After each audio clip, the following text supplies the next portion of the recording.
Okay, Tim, I'll hand over to you. So to everyone, like I said, Tim Pike. Very much, Aidan. First point is, I've been doing, as you'll know, a lot of fact gathering about the virus and what that's going to imply for the future. If any of you have any pieces of information that you think would be valuable, please contact me. You can do that via LinkedIn or email or via Aidan, and I will do my best to provide that information for you. It seems to me, I've painted a fairly grim picture about the outlook, and that's to do with the fact that it's going to be difficult to restore confidence amongst consumers and amongst workers that they're in a safe environment. So it seems to me the key to restoring public confidence and getting everything back to normal quickly is providing people with better quality information. And that is sadly lacking at the moment, partly from the government and partly from the media. The media have obviously, in my opinion, many people's opinions, have not been doing a good job in terms of helping people understand the nature of this virus and the effect it's having. So it seems to me, first, scientists need to gather better quality data on the exact risk factors that each demographic faces, and then getting that information into the public so that people can make informed decisions. At the moment, it seems to me that far too much work is being done by the government behind closed doors, telling people what is best for them in terms of locking down the economy, locking down households, and so on. But it's ignoring vital information. The fact that different demographics have very different risk factors, as I've tried to explain. But for people under 50 in particular, in good health, they have very little risk of getting this virus and doing serious harm to their health. The risks are highly skewed towards particular demographics. And so it's vital that people understand that clearly, and so they can make informed decisions about their consumer choices and, as I say, their working decisions. So it's very difficult to know what's going to happen in the next couple of years. It's very difficult to know what's going to happen after the lockdown ends. But one thing is absolutely critical, as I've said, is trying to restore confidence, and for that, people need better information. I circulated last night one final chart to Aidan, and in case you haven't seen information like this, I think it's important that you see it. And this chart is replicated pretty much throughout the whole of the Western world. This picture looks very similar for all countries. So the chart shows the daily number of deaths recorded in hospitals in England as to when people died. And it shows clearly, and of course this information is being updated all the time, so the chart has yellow bars at the top, which shows the latest revisions to the data from the latest daily figures. The revisions are high in the last few days, but after that, the revisions become trivial. So it's very clear from the chart that the number of deaths in England in hospitals associated with COVID peaked on 8th of April, and that looked fairly a robust conclusion. One interesting factor is that it's not the time delay between people being infected and those people who unfortunately die. It's typically about 20 to 30 days. Now, the lockdown began on 27th of March. And so that's 12 days before the peak. The point is, the peak in deaths is not entirely due to the lockdown. The fall in numbers subsequent to that peak cannot have been affected by the lockdown. The lockdown is only one factor in this story. It is not clear exactly why lots of countries are seeing a similar picture. Some people speculate that, of course, the people who die first are the people whose health is most at risk. And it may simply be that the virus is not sufficiently strong that it's going to overwhelm society. That seems clear. And so the people most at risk are declining. and that may be one factor behind the trend. But for whatever reasons, the fact is we are now past the worst. And therefore, it's important that the government starts thinking about ending the lockdown and targeting measures at vulnerable groups rather than have a general lockdown, which is doing too much damage to the economy and just making it difficult to escape the lockdown and get things back to normal. So the chart, if you could just go back up again, Aidan. Right, so the chart shows correlation across countries between deaths per size of population and the share of that country's male population over 80 years age, because this is the group most at risk. And the point is, the correlation with just one variable is pretty strong, a positive correlation in pretty much all countries, with the exception of Greece and Japan, between these two variables. And the point to take away from that is that all of these countries, to a greater or lesser extent, have different policies in terms of lockdowns. For example, you will know that Sweden is not operating a lockdown system at all and is allowing its own population to make its own decisions about social distancing and what to do and what bars and so on to attend.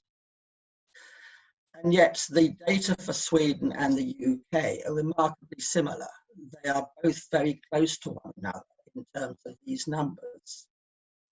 So the point the chart is trying to make is that ultimately, for all these factors about lockdown and everything else, ultimately it comes down to demographics of the nation as to how many people are at risk.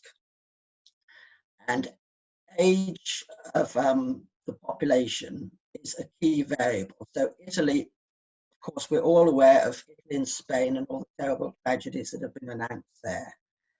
But the main variable that explains that is simply demographics in terms of an aging population. Now, there are many other factors that cause some variation in this relationship that are reflected in the chart. Key factors are other health issues like obesity. Obesity is, you will find that most people who die suffer from obesity. There are factors about the multiple occupation households. You will find that Sweden has the advantage that most people live alone, and so that helps with social distancing. So that's a contributing factor. The size of the largest city in the country is a major factor. So New York, London, Madrid, and so on, these cities account for a very high proportion of fatalities, and that's probably associated with the public transport system, because it has been found that the largest risk factor is being in a confined space for a long period of time with other people, and that's what happens, of course, with mass transit systems. So there are many other factors at play, but this is the key one. The demographics of the country in terms of an aging population is the key factor. But the takeaway from that is there probably isn't a lot that the government can do ultimately to change the course of this virus. Ultimately, what's going to stop the virus is either a vaccine or the country getting herd immunity by people getting the virus and then becoming immune to re-getting it. Now, there are risks about that. There's some evidence that the virus is already mutating and therefore putting people at risk again. But there's nothing we can do about that. We have to hope that we get herd immunity, and at that point, either a vaccine or herd immunity, and at that point, people will have the confidence to feel totally safe. And Sweden, obviously, is reaching a point. Sweden's epidemiologists believe that Sweden will be approaching herd immunity within the next few weeks, and that was our initial strategy. We moved off course.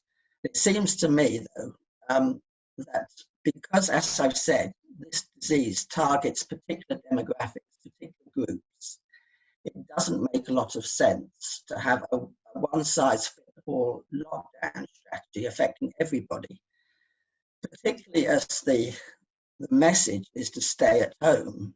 And there is evidence that staying at home just increases infections if you're living in a household in cramped conditions with other people, particularly of different generations. In fact, the evidence is very clear that being outside in the fresh air, avoiding air conditioning, having windows open, whatever you can do to get airflow is the safest environment for you to be in. So that was the main message from this chart, that ultimately government policy needs to be more flexible and target particular groups who are most at risk, and make it clear to people that if you're not in those target groups, your risks are pretty low and you should have confidence to go about your affairs either in work or in as a consumer in behaving fairly normally, avoiding those situations that are most at risk, things like cinemas, bars, restaurants, and so on. I suppose, does anyone have any initial questions? So actually, I've got one. Okay, first one I can see, your view, Tim, on a date for when you think we should come out of lockdown. That's from Louise. Okay. I think as a matter of precaution, it's sensible to have some kind of staged lockdown, phased lockdown, end to the lockdown, and that's what other countries are doing. It seems sensible to do it on a case-by-case basis and stop the lockdown for those groups least at risk. So that particularly involves people in education, it involves young workers, people generally under 40, where the risks are least. It seems to me that those people should be allowed to go back to work pretty much freely, with few exceptions. But as I've said already, the key thing to me, I simply don't think we can get through this with a government, with the system we have at the moment, where the government dictates to everyone what they must do and what they mustn't do. I think we need a much more flexible system of allowing people to have personal responsibility, understanding what the risks are, knowing what the data is, and reflecting that in their behaviour. That's much more of a Swedish model, and I think that's our future. Because, the government, it seems to me, is conflicted at the moment. It's very concerned, obviously, about health issues, but it's very clear from the data that this is doing tremendous damage to the economy and public confidence. And it's going to do tremendous damage to the future of health in the nation. It's already clear that many hospitals have seen a collapse in admissions of people with serious illnesses because people are afraid to go into hospital. So it's clear in the data already that the number of deaths due to non-COVID factors is starting to spike quite heavily. And it does appear that's to do with a lack of public confidence in the health system and people are afraid to go to hospital, even with fairly serious diseases and illnesses, things like cancer treatment and so on, which I'm sure you've heard about. So that means we need to restore public confidence in the healthcare system and for people to just normalise their working lives. Okay. I think, as I say, the lockdown should end pretty much immediately and then gradually reduce the lockdown according to what the data show. And a question from Sarah, Tim, I suppose partly on that lockdown lifting, so the question is, do you think guidelines directed at different groups could confuse the public? And I suppose on that as well, cause unrest. That's a good question. It seems to me that is what the government has been most afraid of. The government has wanted to portray a clear policy that everyone can understand. But I think that's misguided, because I think when you're talking about something as serious as this, people are perfectly capable of understanding the situation and making up their own decisions. And I think, as I say, if you provide them with enough clear information about risk factors and situations to avoid, and there's sufficient information available to justify that, then I think that is a much more sensible model. I don't think we can go on running the country by government diktat. I don't think that's going to work from a healthcare system point of view, and I don't think it's going to work from an economic point of view, because I think it risks doing too much damage. As I've said in my notes, the government simply isn't well informed enough to start taking decisions about the future structure of the economy. These decisions have to be made by consumers in terms of deciding for themselves what goods and services to buy and which companies to do business with according to their safety record. Governments simply can't make those decisions. They're not in a position to. I don't think they're in a position to bail out every single airline, every single restaurant. We simply don't have the resources, nor is it sensible without understanding better the nature of those businesses. And those decisions can only be taken by individuals acting in their best interests and knowing as much information as they can. And that's how we run our economy. That's all. It's very clear that if you have a state-controlled economy like China or other communist countries in the past, it simply doesn't work. It leads to a collapse in living standards and so on. It just doesn't work. So I think we have to take control away from government decisions and give it to people, both in terms of managing their health and in terms of managing the economy. So it's very important, in my view, that this starts as soon as possible and escalates as quickly as possible according to data. Okay, thanks, Tim. A question that I think is relevant for everyone, although been asked by 5 people already, is about the economy, and not only your thoughts on when we'll bounce back. Are we entering into recession? How long are we going to be on it? And when do you think trading incomes for generally the economy are going to go back to normality? Yeah. Obviously, that's a very difficult decision, and there are a range of views. The new governor of the Bank of England, Andrew Bailey, has been quoted as saying he's nervous. Until the last week or two, the general view was that there would be a very rapid bounce back and things would normalise by the end of the year. I think people are increasingly concerned that that isn't the most likely outlook. Data, for example, from China, because we're still in the infancy of this process, there's no clear data, but data from China that we have suggests that consumers are still very worried about health risks and about spending money when their future income is not guaranteed. And this is leading to a great deal of precaution and people avoiding many situations like going to shopping malls and so on, and reverting back to normal behaviour. So it seems quite possible that many service sectors of the economy that involved risk in terms of the factors I've mentioned, close proximity to other people, those industries may struggle to recover for some considerable time. Also, as I've mentioned, it's quite possible that in that situation, many people are left unemployed, and it will take some considerable time for the economy to restructure and absorb those people, particularly if some of the growing industries online are more productive and need fewer people with a lower service element. So I think there is a real concern that the economy may, the general view is that the economy could contract by up to a third in the second quarter if the lockdown is not removed, and that the recovery thereafter could be extremely slow.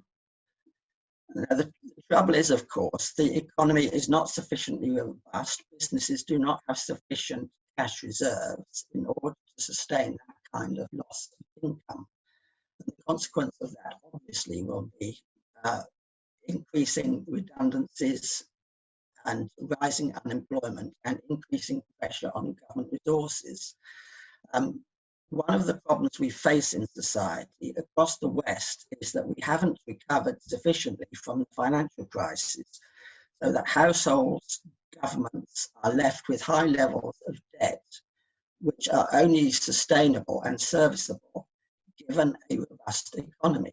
And if the economy declines by 10, 20%, people simply can't withstand that pressure on their resources in terms of managing debt. And in that situation, you then get what was feared in the financial crisis, is you get a domino effect operating through the banking system and so on into the real economy. And that's a particular concern in Europe at the moment, where countries like Greece, Italy are highly indebted. And the risk is that without support from their fellow EU members, they simply cannot withstand the shock. So there is a real concern that unless things normalize fairly quickly, the Western economies will simply not be able to withstand the pressure on them from indebtedness and so on. And that's why I say it's absolutely critical that the government and the media act together in terms of trying to restore public confidence that they are safe to return to work and that they are safe going to shops and consuming. And that's why I say it's critical to get public confidence. It's government and media need to do a much better job of informing people that the vast majority of them are simply not at risk. Roughly 50% of people who contract this virus are asymptomatic. They don't even know they've got it. And the number of people who are at risk of dying is incredibly low. I mentioned a figure of possibly 40,000 as the number of people who ultimately may succumb to this virus. Well, if you're under 50, 55, and you've got good health, you have a less than 1%. Less than 1% of that 40,000 people will be in that category. So that's 400 people, total 400 people out of a population of 66 million who are at risk of dying. So that's a trivial number. It's less than the people who die on the roads and so on. That it seems to me that information is simply not getting through to people. The focus of the media is always on the latest number of deaths without distinguishing at all between risk factors. Another statistic I saw in that Europe, roughly 50% of people dying are in care homes, and the expected lifespan of anybody in a care home, about 50% of people die within a year. So the point is that the people dying would have done, many of those people are succumbing to something. So their expected lifespan was extremely short anyway. So it doesn't seem sensible that you should put so much pressure on ordinary people simply that you may prolong the life of a small number of people in care homes or whatever by a very short period of time, and not indeed make those extra months particularly enjoyable to live. Anyway, so as I say, public confidence is absolutely key towards restoring normality. And that involves everybody. That involves businesses understanding the data better and applying that information towards managing their workforce and their consumers, and giving them confidence that doing business is perfectly safe. I think a lot of people, certainly my age, have a view that although the number of people that are dying from this is low in the grand scheme of things, you can't pass on a road death as an example, but you can pass on a virus that might unfortunately take a loved one away from you, a grandparent. Is the confidence not going to be there until somebody understands and knows whether something is passed on very easily and quickly? Because although I know that I'm quite safe, or I feel quite safe, I don't feel the same about my gran or my mum catching this through me. And is that that's the what I was concern, saying earlier? people? We need a much more targeted government policy and health policy, targeting resources towards the people most at risk. The lockdown simply doesn't do that. It treats everyone as basically having the same risk, and that is far from the truth. One point that's been made by John Redwood, I don't know if anyone follows his blogs, but he's made a very important point that the decision was made by Public Health England, I believe, to centralise care for COVID sufferers in general hospitals, where, as they are general hospitals, the point is these hospitals treat all kinds of symptoms. Now, that is a mistake. What you need to do is to take sufferers and put them in quarantine in their own hospitals, things like the Nightingale Hospital that's been set up and is now lying pretty much empty. You need to take people out of the general healthcare system and quarantine them. The consequence of not doing that has been that people, as I've said, with other illnesses like who have cancer treatment and so on, have been afraid to turn up to hospital, fearing that they will catch the disease. So that's one example of targeting healthcare at groups most at risk. But there are many things that can be done to protect these people, elderly and so on. I've mentioned some of these issues. It seems to me unintelligible why we have not gone down the route of wearing face masks. Face masks make an enormous difference. They make it less of a risk if you're wearing one, that you will catch the disease, but much more importantly, they substantially reduce the risk of other people in your vicinity catching a disease when you cough and so on. All countries, pretty much, particularly Asian countries that have been subject to viruses for decades, understand this very well. I've been following videos of healthcare professionals who have been working with viruses for decades and decades, and they understand this extremely well. But we have made very little progress in getting that to the public, because some doctors, some of the experts who are advising governments simply don't believe there's sufficient data and quality of data to make those conclusions, when it simply isn't true. The importance of wearing face masks, which of course are incredibly cheap and should be readily available to all, is absolutely key in reducing risk, particularly for those groups most at risk. As I say, we need a much more targeted policy that can help the elderly and so on survive this process.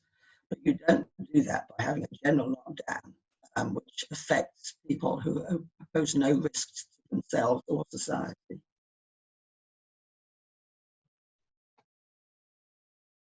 So a question from Louise and Joe, which kind of both link in together actually, is about not only international travel, but so let's say we come out of a lockdown and a sense of normality returns. Do you think that includes any international travel straight away? And then on top of that, if not, do you think it should for those in a population demographic that are deemed to be safe and less at risk? Right. Well, again, so as I've said, my general philosophy is to allow people to make their own decisions.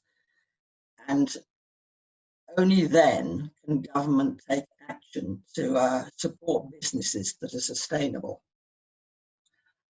I'm told that Emirates Airlines give people a test in the airport before you board the plane. And so temperature test at the most basic level, test whether you've got a fever. Of course, there are many people who are asymptomatic, and therefore that won't help.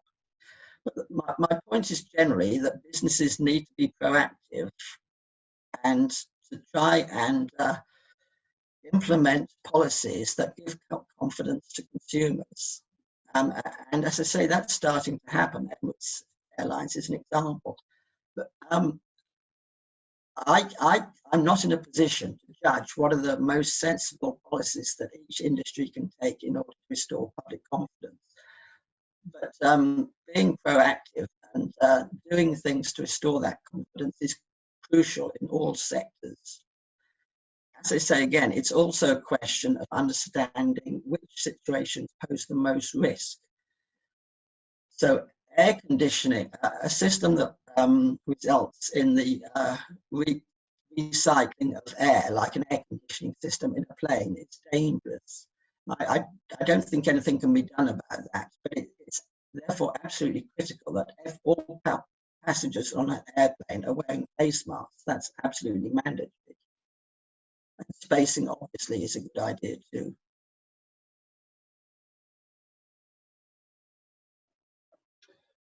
Okay, and one question from Simon, which actually I think I could probably answer for you, Simon. So Simon's question is about working arrangements and how this may be impacted post-coronavirus. So I'll answer this on the basis that, and maybe I'll get your thoughts as well, to be fair, Tim, but as a recruitment business, having spent the last 5 weeks talking to the likes of you on the call and other finance directors and candidates, I think this is going to massively impact working arrangements. I've spoken to numerous people that have already opened up their radius in terms of where they're going to be looking for work moving forward. What people would normally say is I'll commute an hour-ish, whether it be train or car, but actually people have said to me they're more open to 2 hours now if it means that they have 2 days at home, 2 or 3. And I remember reading articles about working from home arrangements and flexibility, and the biggest thing that was stopping employers from doing it was just an apprehension on how do we do it, how do we roll it out, how do we get past the teething problems straight away. And this has just forced everyone's hand to have to deal with it and just get used to it. So it's proved, hopefully for most, that people can work from home and be as productive and as, I suppose, successful in what they're doing. So most of the jobs I think we'll get when this lifts will have some element of working from home. If they didn't already, they certainly will now. I don't know what your views are, Tim, on working arrangements and stuff. Yeah. Well, I keep in contact with ex-colleagues from the Bank of England, and their working lives certainly have been transformed by this. The Bank of England headquarters has been shut down and everyone is working from home. Now, I think this is possibly a change in working practices that is going to last. I think, as you said, Aidan, people are finding that it's perfectly feasible to work at home for many people. And that increasingly, I used to hear that people were suffering very long and lengthening journeys to work, putting stress on them and shortening their productive time in the office. And therefore, the advantages of home working, other than just a health issue, being less at risk, but also from the fact of being more productive, I think that's something that's going to last. And that implies, again, an enormous structural change in the economy. It means that we're doing away with the need for an awful lot of commercial property, and an awful lot of landlords are going to be in difficulty. And that's another reason why I say it simply doesn't make sense for the government to underwrite the existing structure of the economy by offering loans to everybody when some businesses in a restructured world simply are not going to be viable. So, yes, indeed. So I agree with you, Aidan. I think that's one change that's going to last. But I've mentioned also that I think generally businesses are going to have to do more digitization of their products and so on. So we're going to see the trends like home delivery of goods and services, companies like Amazon are going to thrive, and businesses with large overheads and more healthcare risk in terms of customers being in confined spaces, I think that they're going to suffer. So again, businesses need to be proactive and think through the business model and try and adapt to the new reality. Okay, and one question for Paul, and I haven't any involvement or understanding of this yet, to be fair, but banks lending money as directed to SMEs. Paul's question is why aren't they lending money as directed? Is that something you're aware of? Yeah, I talked about a bit of this in my emails. The summary is that the main scheme, the C-Build scheme, involves 80% guarantee from the government and 20% risk on behalf of the lender. And that means that the lender is being cautious about administering loans, and that's slowing the through. Also, the paperwork is complicated and bureaucratic, and figures to date show that only a very small percentage of SMEs are receiving help. And there was an article in City AM, I think a few days ago, that addressed this, worth reading.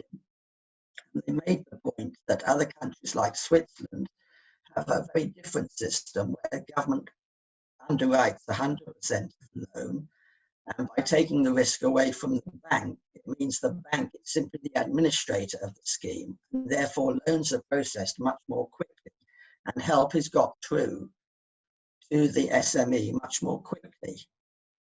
And there is pressure on the government to change the scheme to be much more user-friendly and much more the Swiss model. However, I did point out in my email, I haven't seen the latest situation, whether the government is going to listen to this and change the scheme. But I understand inevitably the Treasury is going to be worried about providing guarantee for 100% of the loan when it simply doesn't understand what kind of economy we're going to be living in and how many businesses simply won't be sustainable. There is simply no point in the government using very precious and scarce resources in the current situation to try and support businesses that ultimately are not going to be sustainable. There's going to be enormous pressure on the government finances, and that's going to last for a generation. It's going to take a very, very long time to get public finances back to normal.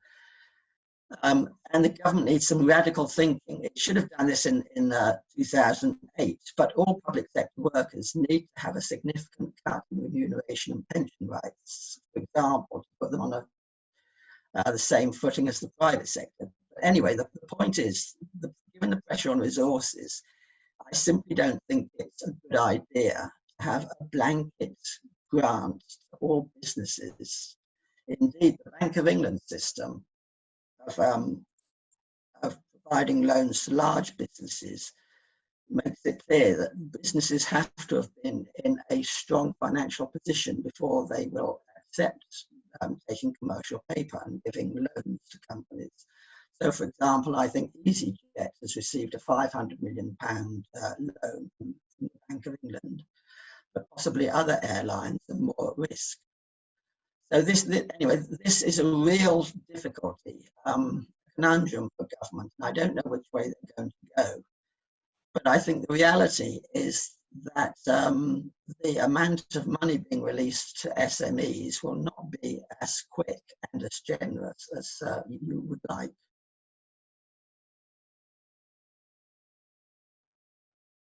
And I suppose it works the same with the furlough scheme, I guess, in that not everybody's going to receive money immediately and straight away. So what do you think, I suppose, the impact of the economy is when the furlough arrangement is lifted? Because a lot of people that I have spoken to, and I suppose I share the view in some ways, is that the worst is going to happen when furlough gets lifted, and actually employers then have to put everyone back on their wage bill, and revenue doesn't equal cash, and therefore actually if you can't survive 3-4 months without cash in the bank, is that when we're really going to have the problems? So the back end of this year?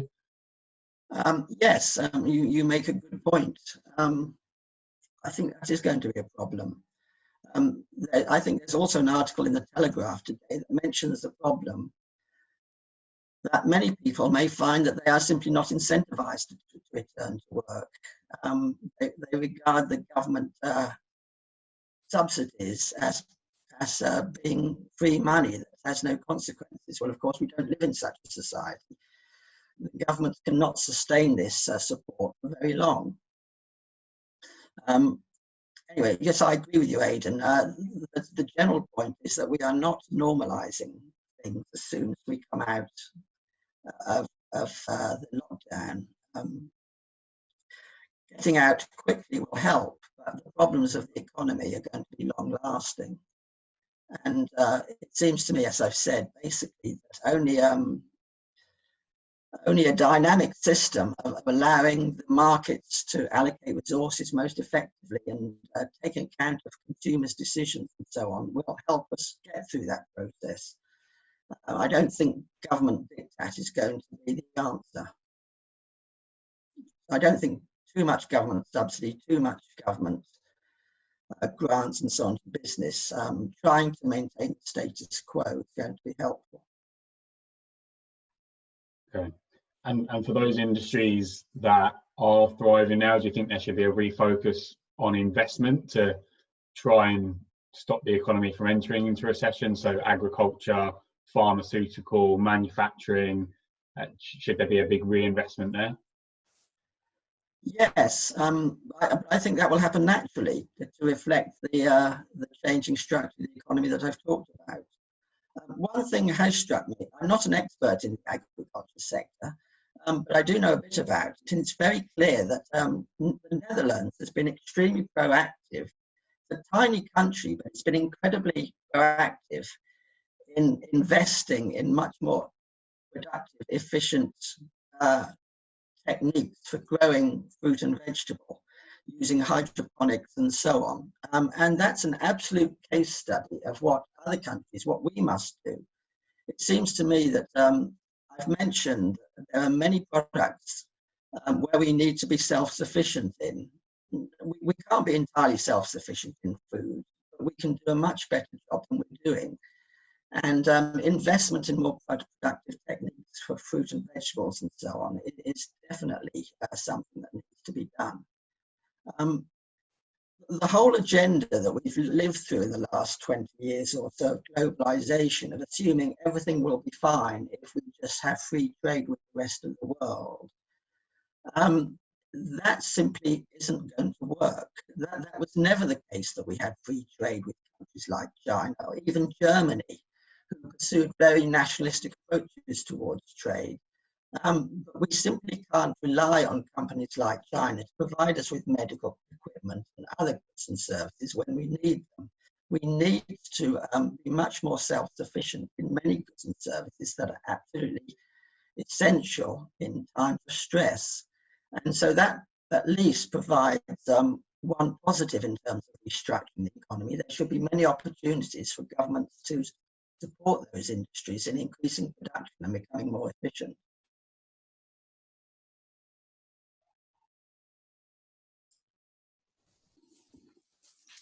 And Tim, just out of interest, then, you say that. Do you think there's going to be a global kickback against China? Inevitably. However, it's going to vary on a country-by-country basis. I don't know how familiar you are with the Belt and Road strategy of the Chinese government, but the Chinese government has been investing heavily in both developing economies and developed economies, including countries like Italy, in order to gain influence. And when Italy was struggling to get medical equipment and so on, it was China that came to their aid. as I've said, the point of this is to gain influence with Western society and to prevent Western society pursuing policies that are adverse to China. So it's going to be a nuanced picture. But one other key piece of information you may not be familiar with is that when the virus was raging in China, the Chinese government closed down all internal movement of people, but kept open the option of people from Wuhan traveling internationally. And because of the timing of the new year, many people, Chinese people, transit from Europe and their families in China at that time of year. And there's no doubt about it, but one of the reasons why the virus spread rapidly in some countries was simply because of the transit of people between China and their own cities. Now that seems to me to be an entirely planned measure by the Chinese state. I can't, if they're going to close down internal borders but leave open external borders, they can only have done that for political reasons, to gain influence and leverage by weakening their opponents. So it seems to me the Chinese Communist Party, not the Chinese people, but the Chinese Communist Party, is an extremely concerning organization, and countries simply cannot allow them to, strong countries like the UK and countries like Germany and ourselves possibly, simply cannot allow ourselves to be at the mercy of the Chinese Communist state. So that obviously applies to something like 5G, where we have to rein back. I think politicians understand this. We have to rein back and stop allowing the Chinese Communist Party controlling key elements of the British economy. That simply is unacceptable. Okay, good. Thank you. I have a question from Keith. I'll read it as it's a mouthful. It's in regards to the repayment of debt, Tim. So what is the best way to repay the huge debt? To pile up more taxes, which seem to have risen enormously under the last 20 years by withdrawal and restriction of allowances? As interest rates are so low, is it foreseeable that the debt could be carried for decades to ensure that everyone bears the cost as they move through the different phases of life? So essentially just huge debt being piled up. How are we going to get through this, and where is it going to be? I think that last Sorry, Aidan, can I just briefly interrupt? Yeah. You missed a few words out. I said if you pile up taxes, that would be deflationary. Yeah. There we are. Well done, Keith. Thank you. I agree very much with that. I don't know whether the British people are ready for this or not, but it does seem to me that the sensible approach is to deregulate, reduce taxes, and to move more along the American way of operating. The American economy is just so much more productive with much higher living standards. It's been much more effective in generating wealth and living standards and employment for its people than the EU model. I've done some analysis of this in terms of if you look at the largest companies in the EU, the largest, most successful, innovative companies in the EU and America, there's simply no comparison. Whereas America has produced companies like Google, Facebook, Amazon, and so on, that are trillion-dollar companies. The EU has done absolutely nothing that's comparable since its existence. And one of the reasons for that is an overemphasis on regulation, taxation, and getting in the way of business, with the consequence there simply hasn't been much innovation in the European economy in the last couple of decades. There have been no large successful new technology businesses in the EU whatsoever, and that's instructive. Many people understand this, that the EU is simply over-regulating it focuses far too much on secondary issues to do with identity politics and so on, the construction of boards and so on. All these things are getting in the way of doing business. So I absolutely agree with the questioner. The sensible approach towards reducing the burden of debt is to have a successful growing economy that reduces that burden as quickly as possible. And the way to do that is to, as I say, reduce regulation, reduce taxes, and do as little as possible to get in the way of new business formation and wealth creation. That's absolutely critical. And what are your views on the housing market because of all of this as well, Tim? Well, the housing market is going to struggle. Everyone understands that buying a house is the biggest financial decision one makes in one's lifetime. And that often people are speculating that they're moving up, buying bigger houses, not necessarily because they've moved jobs or because they have a larger family, but simply because it presents a low tax vehicle for savings and wealth creation. Well, I think that's simply not going to be the case anymore for the foreseeable future, at least. No one is going to want to risk taking on more debts when their future financial well-being is so uncertain.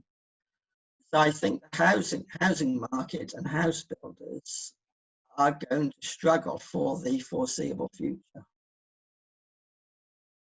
And of course, that will affect related services like state agency and so on.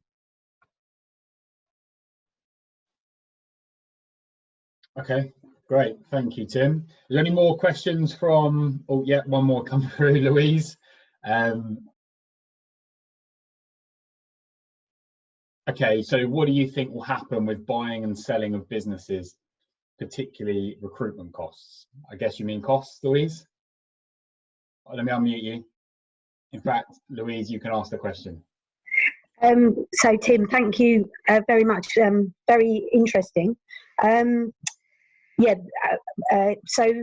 the market for buying and selling businesses, as an entrepreneur, I build businesses and I sell them and I buy others. Yeah. So I'm interested to know what you think is going to happen in that market. I'm particularly interested in recruitment companies. Are they going to be valuable in the future or not? Well, I think that's one sector that's going to be very active and flourish. There's going to be an awful lot of opportunities, and there's an awful lot of liquid wealth in the world, in countries like the United States, China, and so on, looking for a home.